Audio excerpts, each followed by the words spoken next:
চীনের বেইজিংয়ে রুশ president Vladimir পুতিনের সঙ্গে বৈঠকে কোরিয়ান ওয়ার্কার্স পার্টির চেয়ারম্যান কিম জং উন প্রতিশ্রুতি দিয়েছেন যে তার দেশ রাশিয়াকে আরও সামরিক সহায়তা দেবে।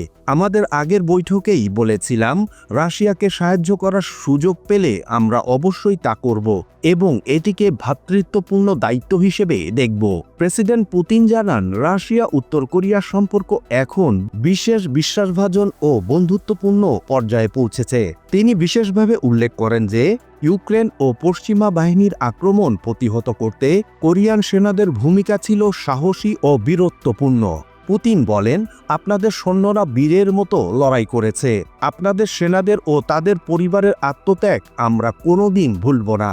রাশিয়া সরকার বারবার দাবি করছে যে ইউক্রেন একটি নব্য নাৎসি মতাদর্শে পরিচালিত হচ্ছে, যদিও পশ্চিমা দেশগুলো এ দাবি দৃঢ়ভাবে প্রত্যাখ্যান করছে।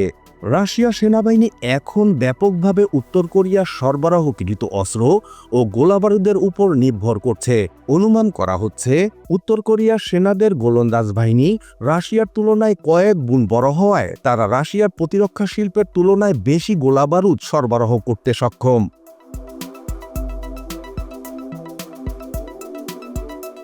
2025 সালের দ্বিতীয় প্রান্তিক নাগাদ রাশিয়ার সেনারা যে গোলা ব্যবহার করেছে তার প্রায় অর্ধেকই এসেছে উত্তর কোরিয়া থেকে।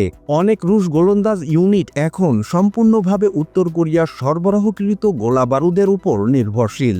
2024 সালের শেষের দিকে উত্তর কোরিয়া তাদের 170 মিলিমিটার সেলফ প্রোপেলড আর্টিলারি সহ কিছু ইউনিট সরাসরি রাশিয়ার ফ্রন্টলাইনে পাঠায়।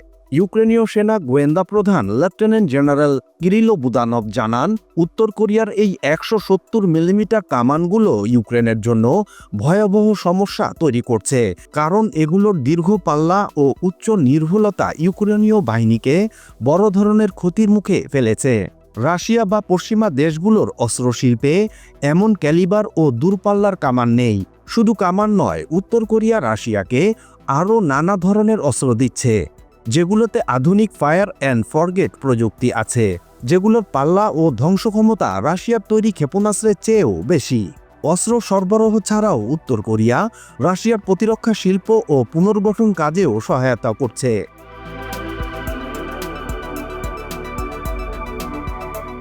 2025 সালের জুনে জানা যায়, রাশিয়ার আলাবুগা কারখানায় যেখানে ব্যাপকভাবে গেরান্টু ড্রোন তৈরি হচ্ছে, সেখানে উত্তর কোরিয়া প্রায় 25,000 শিল্প শ্রমিক পাঠিয়েছে উৎপাদন বাড়ানোর জন্য। উত্তর কোরিয়ার শিক্ষিত ও দক্ষ শ্রমশক্তি রাশিয়ার কাছে বিশেষভাবে মূল্যবান হয়ে উঠেছে।